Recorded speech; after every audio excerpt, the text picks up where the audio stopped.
Assalamualaikum warahmatullahi wabarakatuh. Kembali lagi bersama saya Cynthia Octaviana.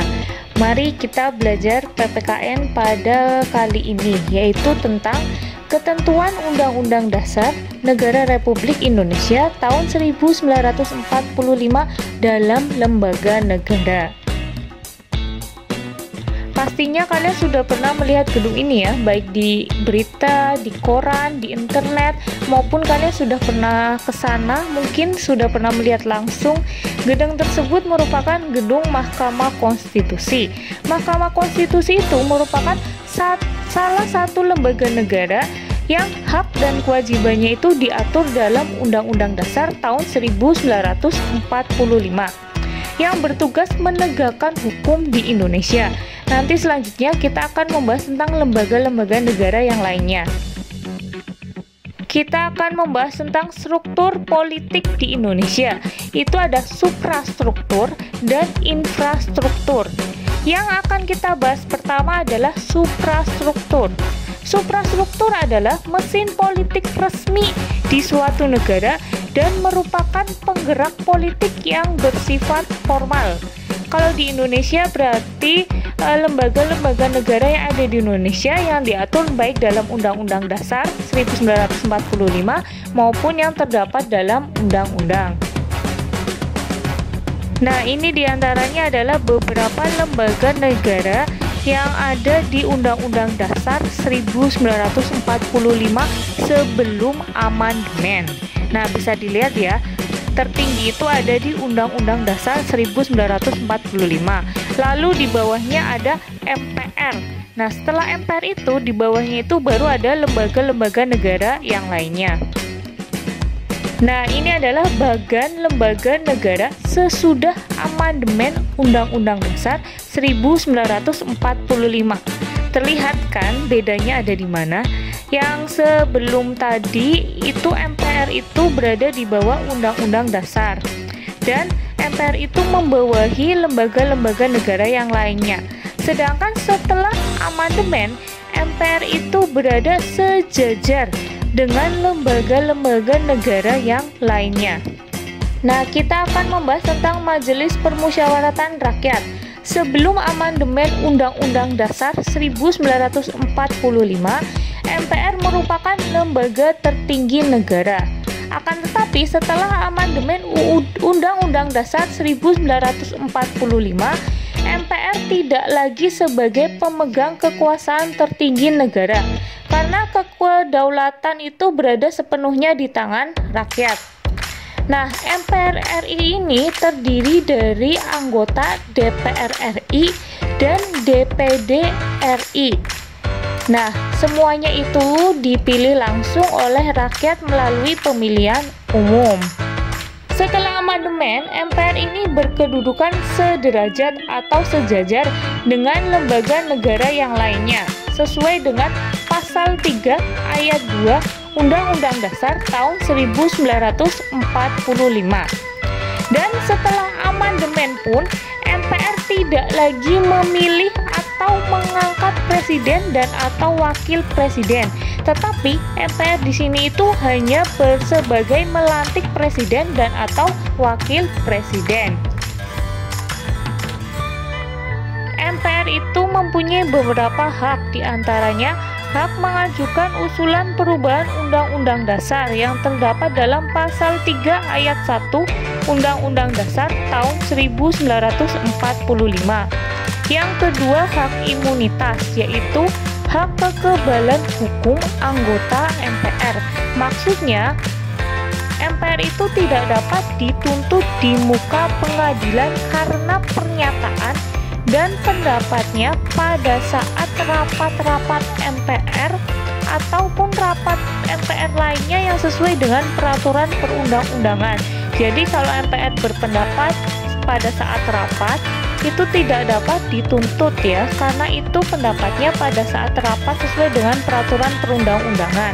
Selanjutnya ada hak protokoler, yaitu hak anggota untuk memperoleh penghormatan berkenaan dengan jabatannya. Maksudnya misal ada acara kenegaraan tertentu, ya para anggota MPR itu dilayanin, para anggota MPR itu mendapatkan tempat yang layak. Hak yang lainnya yaitu hak menentukan sikap dan pilihan dalam pengambilan keputusan, hak keuangan dan administratif, dan hak memilih dipilih. Selanjutnya kita membahas tentang Dewan Perwakilan Daerah Republik Indonesia. DPD itu termasuk lembaga baru yang diatur dalam Bab 7A Undang-Undang Dasar tahun 1945. DPD mempunyai fungsi menyalurkan aspirasi dan kepentingan daerah yang semula dilakukan oleh utusan daerah dalam MPR. Jadi sebelum amandemen itu tugas DPD ini dilakukan oleh utusan daerah MPR. Tapi sekarang kan MPR sejajar dengan lembaga negara yang lainnya. Jadi sekarang itu dibentuklah lembaga baru yaitu DPD untuk mewakili daerahnya masing-masing. DPD juga mempunyai beberapa hak, yaitu mengajukan rancangan undang-undang kepada Dewan Perwakilan Rakyat mengenai otonomi daerah, pembentukan, pemekaran, dan penggabungan daerah, hubungan pusat dan daerah, serta pengelolaan sumber daya alam dan sumber daya ekonomi lainnya, serta pelaksanaan APBN, pajak, pendidikan, dan agama. Itu diantaranya yang bisa diajukan oleh DPD kepada DPR. Yang kedua, ada hak kekebalan hukum DPD. Sama seperti tadi MPR, pendapatnya itu tidak dapat dituntut dalam rapat-rapat sesuai dengan peraturan perundang-undangan. Hak selanjutnya, hak protokoler juga sama, mendapatkan pelayanan khusus lah ibaratnya tentang jabatannya. Yang selanjutnya, ikut membahas dan memberikan pertimbangan mengenai undang-undang kepada DPR. Selanjutnya tentang Dewan Perwakilan Rakyat. Itu memiliki beberapa fungsi, diantaranya fungsi legislasi, yaitu DPR mempunyai fungsi membuat undang-undang yang dibahas bersama Presiden untuk mendapatkan persetujuan bersama. Fungsi yang kedua yaitu fungsi anggaran. DPR mempunyai fungsi menyusun dan menetapkan rancangan anggaran pendapatan belanja negara bersama Presiden dengan memperhatikan pertimbangan dari Dewan Perwakilan Daerah. Fungsi yang ketiga yaitu fungsi pengawasan. DPR mempunyai fungsi mengawasi jalannya pemerintahan agar sesuai dengan peraturan perundang-undangan yang berlaku. Selain itu, DPR juga mempunyai beberapa hak. Di antaranya hak interpelasi, yaitu hak meminta keterangan kepada pemerintah mengenai kebijakan pemerintah yang penting dan strategis serta berdampak luas. Yang kedua, hak angket, yaitu hak melakukan penyelidikan terhadap pelaksanaan suatu undang-undang dan atau kebijakan pemerintah. Yang ketiga, hak menyatakan pendapat, yaitu hak untuk menyatakan pendapat terhadap kebijakan pemerintah atau mengenai kejadian luar biasa.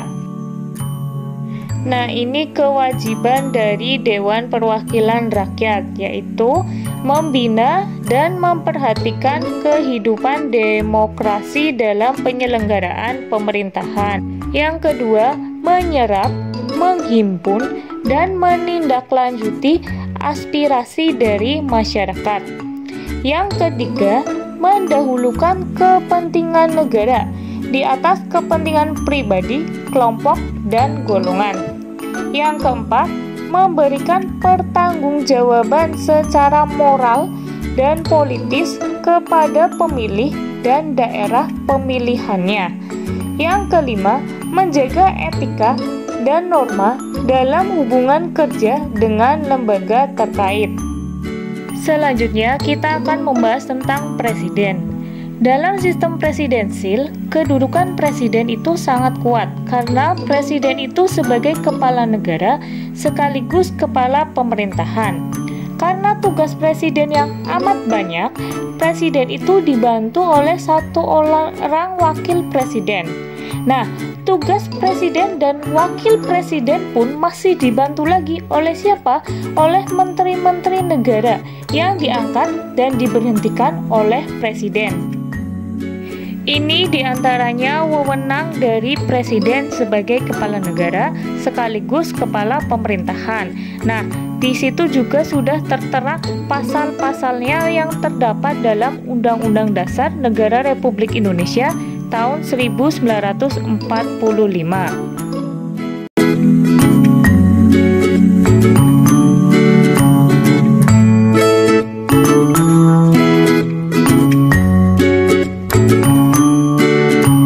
Bisa dilihat kan, dalam tugas-tugas presiden itu juga membutuhkan koordinasi dengan lembaga negara yang lainnya.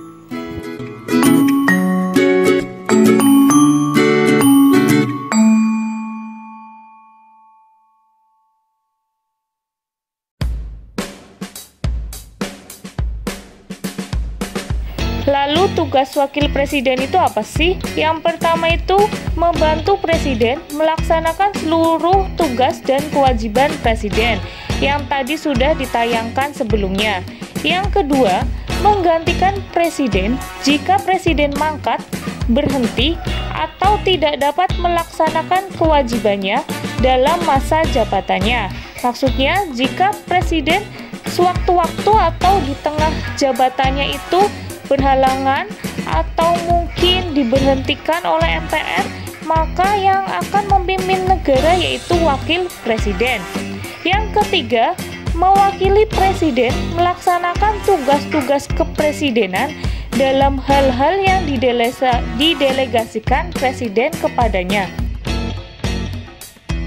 Selanjutnya, kita akan membahas tentang lembaga yudikatif. Yang pertama itu tentang Mahkamah Agung, merupakan lembaga kehakiman yang terdapat dalam pasal 24 dan 24A Undang-Undang Dasar tahun 1945 serta Undang-Undang Nomor 48 tahun 2009 tentang kekuasaan kehakiman. Mahkamah Agung itu membawai beberapa lingkungan peradilan, yaitu peradilan umum, peradilan agama, peradilan militer, dan peradilan tata usaha negara. Anggota Mahkamah Agung terdiri atas Hakim Agung. Anggota Mahkamah Agung berjumlah paling banyak 60 orang Hakim Agung. Hakim Agung itu diusulkan oleh Komisi Yudisial kepada Dewan Perwakilan Rakyat untuk mendapatkan persetujuan dan ditetapkan oleh Presiden. Itu sesuai dengan pasal 24 ayat 3 Undang-Undang Dasar tahun 1945. Wewenang Mahkamah Agung diantaranya memutus permohonan kasasi terhadap putusan pengadilan tingkat banding atau tingkat akhir dari semua lingkungan peradilan. Maksudnya tadi kan Mahkamah Agung membawai beberapa lingkungan peradilan. Nah, beberapa lingkungan peradilan itu bisa mengajukan banding sampai tingkat kasasi kepada Mahkamah Agung. Selanjutnya, memilih 3 orang Hakim Konstitusi Mahkamah Konstitusi, memberikan pertimbangan kepada Presiden dalam pemberian grasi dan rehabilitasi, menguji peraturan perundang-undangan di bawah undang-undang terhadap undang-undang. Mahkamah Konstitusi merupakan lembaga baru hasil amandemen. Diatur dalam pasal 24C Undang-Undang Dasar tahun 1945 serta pasal 29 Undang-Undang Nomor 48 tahun 2009 tentang kekuasaan kehakiman. Mahkamah Konstitusi itu berkedudukan di ibu kota negara, yaitu berada di Jakarta. Jadi Mahkamah Konstitusi itu hanya berada di Jakarta. sebelum amandemen, kewenangan Mahkamah Konstitusi ini dipegang oleh Mahkamah Agung. Mahkamah Konstitusi itu berwenang mengadili pada tingkat pertama dan terakhir yang putusannya bersifat final untuk menguji undang-undang terhadap Undang-Undang Dasar tahun 1945. Tadi bedanya dengan MA ya. Kalau MA itu menguji peraturan perundang-undangan di bawah undang-undang terhadap undang-undang. Terus tadi tuh kewenangan MK itu memutus sengketa kewenangan lembaga negara yang kewenangannya diberikan oleh Undang-Undang Dasar tahun 1945. Selanjutnya, memutus pembubaran partai politik dan memutus perselisihan tentang hasil pemilihan umum. Tadi diperhatikan ya, kalau MA itu mengadili pada tingkat kasasi. Kalau MK itu mengadili pada tingkat pertama dan terakhir. Lembaga yudikatif yang terakhir yaitu Komisi Yudisial, dibentuk berdasarkan Undang-Undang Nomor 24 Tahun 2004, bertujuan untuk memenuhi harapan masyarakat tentang kekuasaan kehakiman yang transparan, merdeka, dan partisipatif. Komisi Yudisial ini pun merupakan lembaga baru hasil amandemen yang berwenang mengajukan usul calon hakim agung, yaitu terdapat dalam pasal 24 ayat 3. Komisi Yudisial juga berwenang menjaga dan menegakkan kehormatan, keluhuran martabat, serta perilaku hakim. Itu sesuai dengan pasal 24B ayat 1. Nah, Komisi Yudisial ini diangkat dan diberhentikan oleh Presiden dengan persetujuan dari Dewan Perwakilan Rakyat. Itu sesuai dengan pasal 24B ayat 3 Undang-Undang Dasar tahun 1945. Selanjutnya itu tentang Badan Pemeriksa Keuangan, memiliki kewenangan memeriksa pengelolaan dan tanggung jawab keuangan negara sesuai dengan pasal 23 ayat 1 Undang-Undang Dasar. Terus hasil pemeriksaan dari Badan Pemeriksa Keuangan tersebut dilaporkan dan diserahkan kepada Dewan Perwakilan Rakyat, Dewan Perwakilan Daerah, dan Dewan Perwakilan Rakyat Daerah sesuai dengan kewenangannya masing-masing. Itu sesuai dengan pasal 23E ayat 2. Selanjutnya, hasil pemeriksaan tersebut ditindaklanjuti oleh lembaga perwakilan atau badan sesuai dengan undang-undang. Jadi hasil pemeriksaannya tadi kan sudah diserahkan kepada DPR, kepada DPD, kepada DPRD. Lalu lembaga yang bersangkutan itu menindaklanjuti, misal ada revisi atau ada yang perlu dikoreksi lagi, seperti itu. Tugas dan wewenang BPK itu diantaranya menentukan objek, merencanakan dan melaksanakan, menentukan waktu, serta menyusun laporan hasil pemeriksaan. Yang kedua, meminta keterangan dan atau dokumentasi yang wajib diberikan oleh setiap lembaga atau badan yang mengelola keuangan negara. Yang ketiga, melakukan pemeriksaan di tempat penyimpanan uang dan barang milik negara serta daftar lainnya yang berkaitan dengan pengelolaan keuangan. Jadi BPK ini benar-benar meneliti semuanya, dari laporannya, dari dokumentasinya, dari jejaknya. Keuangan negara itu dipakai untuk apa aja sih, itu kewenangan dari BPK. Nah, sekarang tentang kedudukan BPK. Badan Pemeriksa Keuangan itu berkedudukan di ibu kota negara dan memiliki setiap perwakilan di setiap provinsi. Itu sesuai dengan pasal 23G ayat 1 Undang-Undang Dasar tahun 1945. Lalu, anggota BPK itu dipilih oleh Dewan Perwakilan Rakyat dengan memperhatikan pertimbangan Dewan Perwakilan Daerah dan diresmikan oleh Presiden. Itu sesuai dengan pasal 23F ayat 1 Undang-Undang Dasar. Jadi semuanya itu perlu yang namanya kerjasama dengan lembaga lain, dari pemeriksaan, dari pengangkatannya sebagai anggota. Selanjutnya tentang Bank Indonesia, keberadaannya itu diatur dalam pasal 23D Undang-Undang Dasar tahun 1945. Dijelaskan bahwa negara memiliki suatu bank sentral yang susunan, kedudukan, kewenangan, tanggung jawab, dan independensinya diatur dengan undang-undang. Diatur dengan undang-undang mana? Dengan Undang-Undang Nomor 3 Tahun 2004 tentang Bank Indonesia. Bank Indonesia ini memiliki tugas penting dalam perekonomian di Indonesia, khususnya itu dalam menjaga stabilitas nilai mata uang rupiah. Kita lanjut ke infrastruktur politik. Kalau tadi suprastruktur politik adalah mesin politik resmi suatu negara, sedangkan infrastruktur politik adalah lembaga yang mempengaruhi suprastruktur politik sebagai pembuat kebijakan. Fungsi dari infrastruktur politik itu yang pertama, memberikan pendidikan politik bagi masyarakat.